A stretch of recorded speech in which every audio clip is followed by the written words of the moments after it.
chose, I think, a really thrilling topic today, which is medical terminology and medical procedures.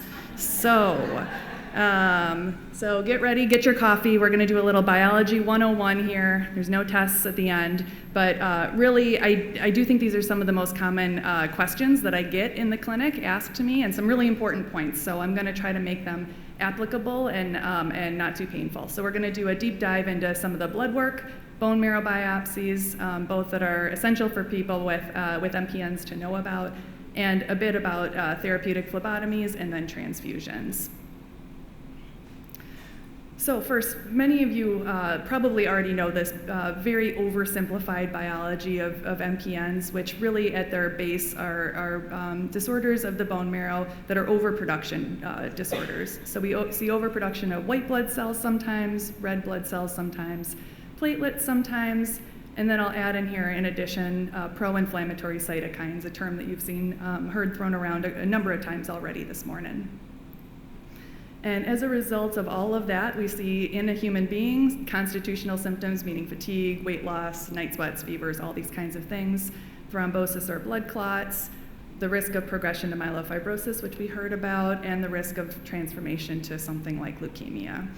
So as we're talking about this whole complicated biologic picture going on in multiple different, involving multiple different organ states in the body, there's a lot of jargon that gets thrown around. All these are mostly big, long words or abbreviations for big, long words, and I'm going to go through some of them, but not all of them, I promise.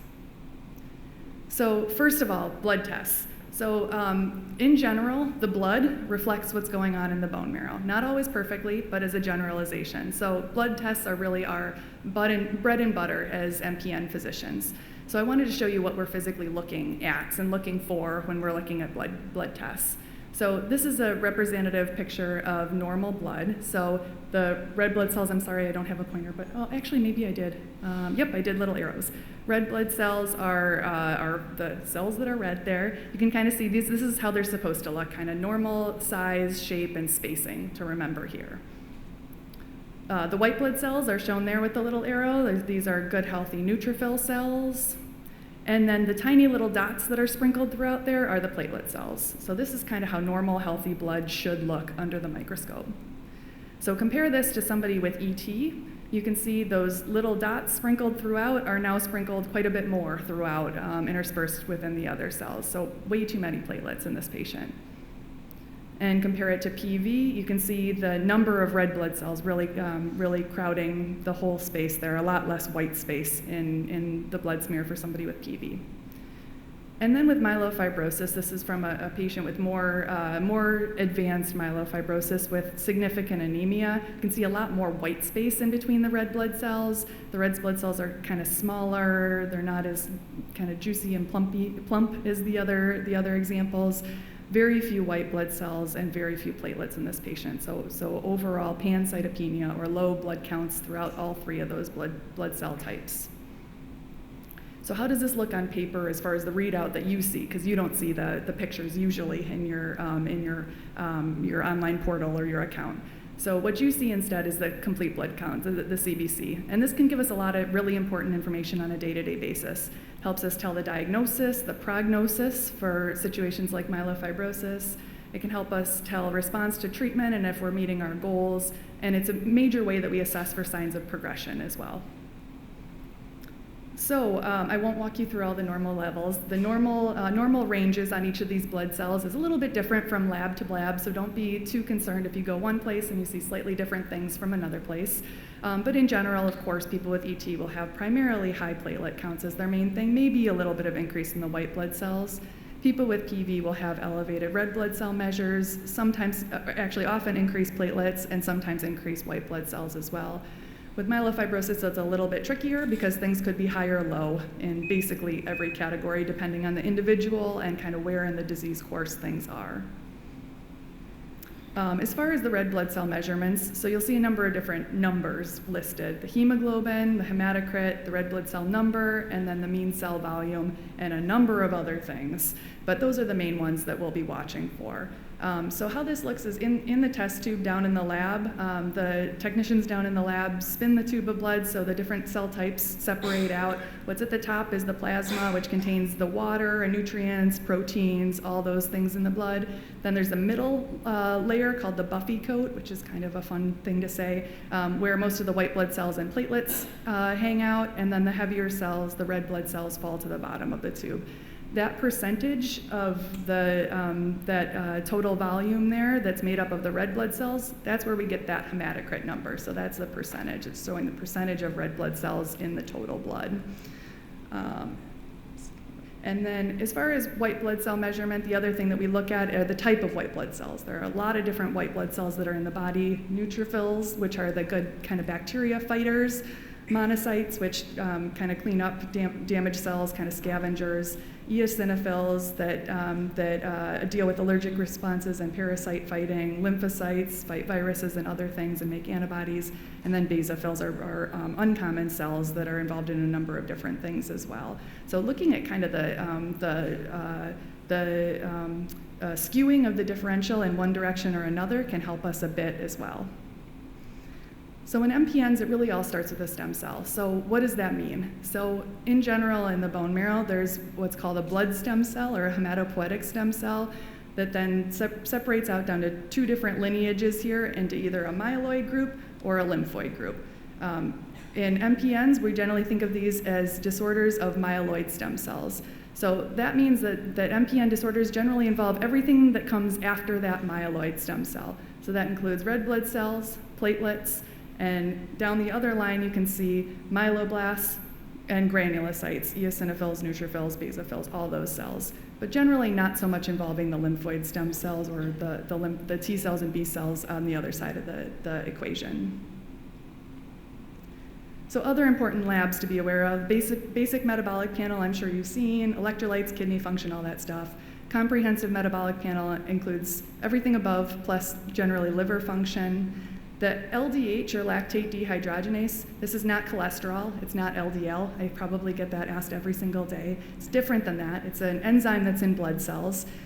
When bone marrow is overactive or proliferative, or when the cells are being broken up in the blood or hemolyzing, we can see that LDH enzyme rise in the blood. So that in and of itself isn't a problem. There's no danger zone on the LDH. It doesn't cause any issues. It's just a marker of what's going on in the blood and bone marrow. Uric acid, similar explanation to the LDH. It goes up for the same reasons as the LDH would, but the uric acid actually can cause problems in and of itself. If there's too much uric acid, that stuff can crystallize, and it can crystallize in a couple different areas. One is the kidneys and can cause some kidney damage. The other is in the joints, and it can cause things like gout, which is shown there, which is not fun to have. So we get all this information from the blood work, and that's fantastic. So why do we need to do bone marrow biopsies? If the blood reflects the bone marrow, why are we doing bone marrow biopsies? Well, there's a couple of really important pieces of information we can get from bone marrow biopsies. One is to solidify the diagnosis, to confirm the diagnosis, to show for sure that what we're seeing in the blood reflects the bone marrow. Second is some important prognostic markers can be seen in the bone marrow and not so much in the blood. I'll get to that. Third is sometimes to look at response to treatment, depending on what treatment we're talking about.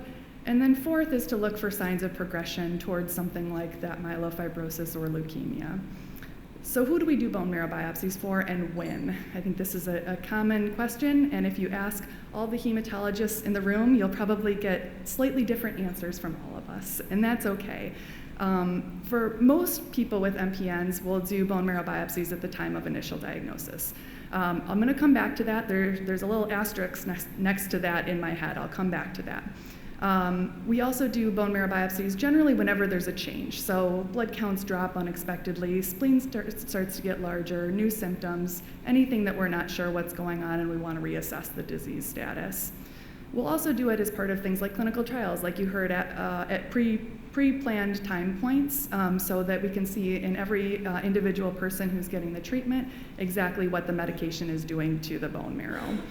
So let's come back to that time of initial diagnosis. I do have a lot of patients coming to me with diagnoses of ET and PV and having not had a bone marrow biopsy.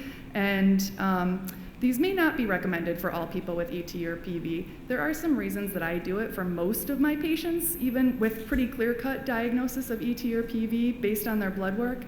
One is to solidify the diagnosis to be sure it's not something else masquerading as this disorder, as unlikely as that is.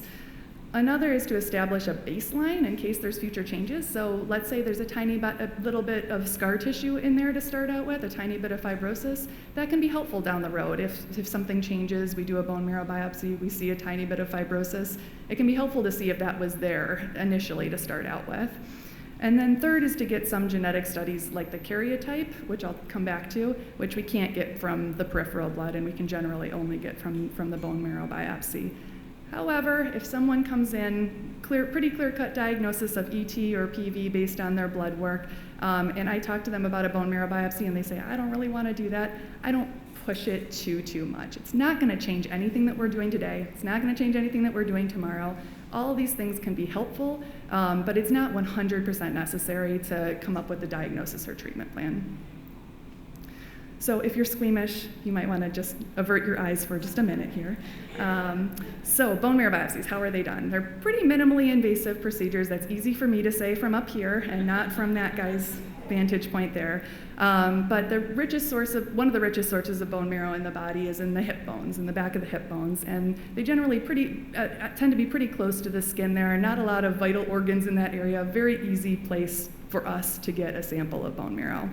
So we usually use a very thin needle, just insert it through the outside of the bone into the bone marrow to get a couple different samples. And by the way, that's after numbing the heck out of the area, and or sometimes using things like conscious sedation or anxiety medications to smooth things over as well.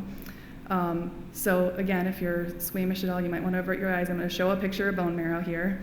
So this is the type of sample we get out. We get first a liquid sample that goes in a tube where we can look at all the individual cells under the microscope. And then we get a solid sample that's called the core that looks like this. I know this magnified picture looks really big up here, but compare it to the fingernail. It's about we usually get about a 1 to 2 centimeter piece of bone marrow. And by getting this solid core sample, we can get a good idea of like the architecture in the bone marrow overall. So this is what we need to look for fibrosis, to look at the number of cells, to look at the overall architecture. And when we look at that under the microscope, this is how it looks. So this is normal bone marrow. All the white globby things there, that's fat or sometimes empty space, and that's okay.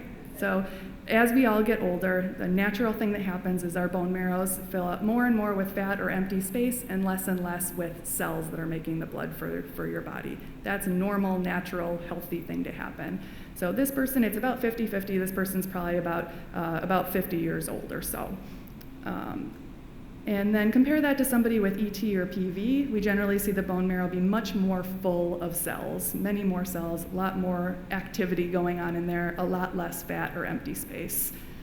And compare that to somebody with myelofibrosis, where this sample was stained a little bit differently so that you can see all those fibers there. All those black lines there are all scar tissue or fibrosis, kind of squeezing out the normal healthy blood cells, and kind of like weeds in the garden, so normal healthy blood cells can't necessarily grow. So interpreting the report, this is one difficult thing, and this is half of the reason we went to medical school, is just to learn this terminology. So the aspirate, is the liquid part. That's where we actually see the individual cells. The core of the biopsy is that solid sample that I showed you, where we can look for fibrosis and architecture and those kinds of things. Cellularity is that percentage that I was talking about. How many cells are there versus empty space or fat? Then as far as the cellularity, we zoom in on the individual cell types. The erythroids are the red blood cells, granulocytes are the white cells, megakaryocytes, that very long name is for the platelet precursors, the mama platelets in the bone marrow. And then the other cells that the pathologist will look at are lymphoid cells, plasma cells, mast cells, a whole bunch of other things that are usually less applicable to this group.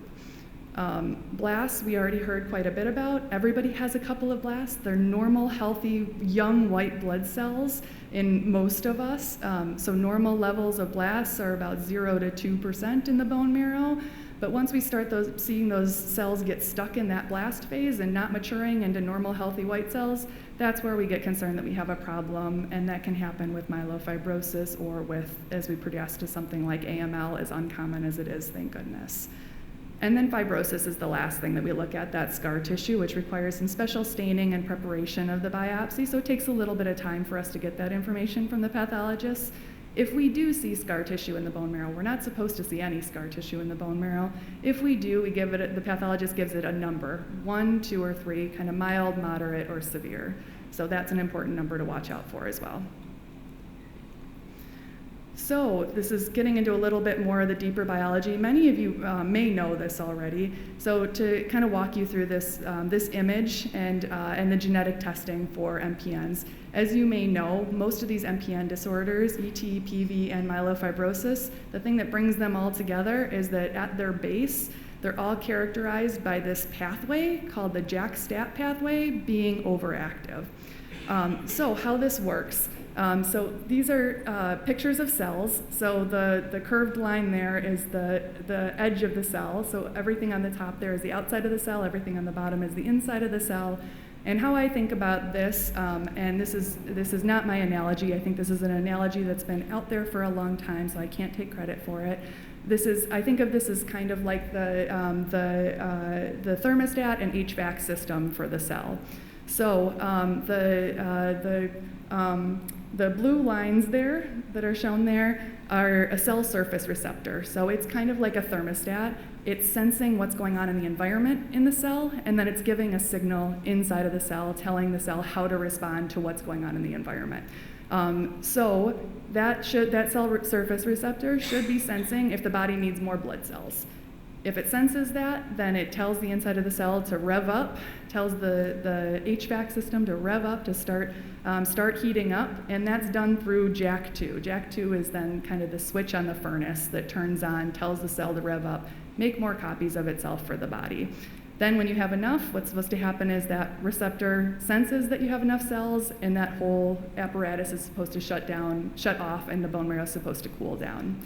What happens in these disorders, though, is that that switch kind of gets stuck in the on position. So that can happen either if JAK2 is mutated and activated, so if the furnace itself is having a problem, or if the surface receptor called MPL is activated through the mutations in that gene. That means the thermostat is stuck in the on position, or it can happen if this other gene called CALR or calreticulin becomes mutated, which means that it actually binds to that surface receptor, so it's actually kind of the temperature in the individual area there is being sensed incorrectly. But all of these have the kind of similar or same downstream effects inside the cell itself. So for people with PV, almost everyone has a mutation in the JAK2 gene. For ET, it's about 50% will have the JAK2 mutation, about a quarter will have the CALR mutation, about 5 to 10% will have that MPL mutation, and then a minority will have what's called triple negative, or negative for all 3 of those mutations, a term that was stolen from the breast cancer world. In myelofibrosis, that breakdown is pretty similar to what we see with ET. So the other big long term that you'll see thrown around, and I think we already mentioned today too, is karyotype.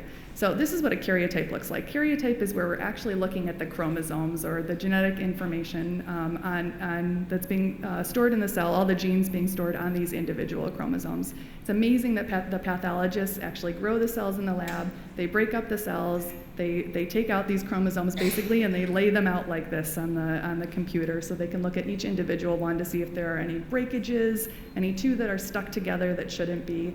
And that's all important information for us to know as far as prognosis, especially in myelofibrosis, maybe less so for ET or PV.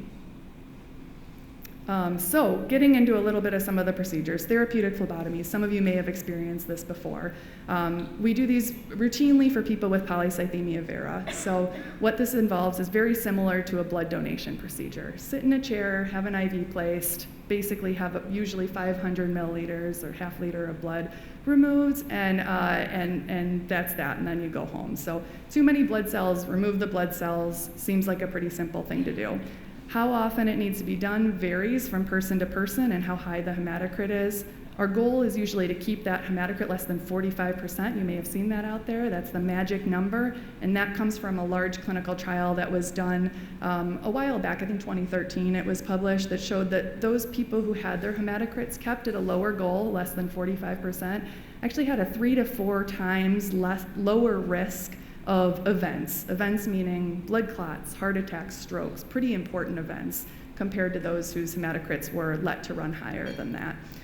For women, some people say that we should be using an even tighter hematocrit goal, a lower hematocrit goal, 42%, 43%. That's based generally on the observation that women tend to have slightly lower hematocrits than men. It's not based on a whole lot of large, hard data showing that that should be our goal. So that's really kind of person dependent. I take that on a case-by-case basis. Some women do feel better with a lower goal, so sometimes I do use that. So what happens with the blood? Generally, it's just discarded. I'm sorry. Frowny face. So pros and cons. So pros, therapeutic phlebotomies, good at prevention of blood clots and cardiovascular events. It's medication-free. I would actually put this maybe in the pro and con category. So I think generally for most people that's a pro, not having to take a medication, too many red blood cells, just remove them, okay. For many of my patients, though, will come and tell me, it's 2023, we're still just removing my blood, still just bloodletting. Are you going to put leeches on me next? What are you going to do to me next? Why can't you give me a medication? So I'll talk about some alternatives too. Can improve some symptoms and help some people feel better as well. The cons, there's time and effort involved here. Difficulty with IV access can be a problem. Lightheadedness or tiredness or just not feeling well with the phlebotomies can happen for some. I'm very sensitive to this because I donate blood frequently through the Red Cross and I faint 100% of the time. And they tell me not to come back and then I do anyway and it just keeps repeating itself. So, I think a lot of people have that as well, that experience as well, and it's not fun. What can happen also with repeated therapeutic phlebotomies is progressive iron deficiency. So we're really removing iron with these red blood cells every single time. And that's part of the goal with phlebotomies, is to make people a little iron deficient, so kind of removing the fuel from the fire in the bone marrow. But severe iron deficiency can be really symptomatic and can be really crummy to deal with too. People feel tired, short of breath. Restless leg syndrome is not fun. This thing called cheilitis, where you can get some inflammation in your mouth or at the corners of your lips, that's not fun either. So can we just give people iron supplementation back if that happens? Well, not usually, because giving more iron just kind of fuels the fire and kind of just propagates this cycle that we're in. So what can we do if therapeutic phlebotomies aren't going well? Few alternatives. We can use those cytoreductive medications that you've heard a little bit about, hydroxyurea, pegylated interferon, the newer Ro-Peg interferon. All of those are pretty good ways to get people with PV out of that transfusion dependent or that phlebotomy dependency cycle if it's really bothersome for people. JAK inhibitors like ruxolitinib can be used in select situations. I'm not going to talk about that too much today. There's pros and cons to that as well. And then there's a clinical trial going on that I just want to mention because I think it's really interesting. It's in the phase 3, which we heard about already right now, which means it's in its last phase of development, hopefully. And it's this new medication is being compared to just therapeutic phlebotomies that people are already getting.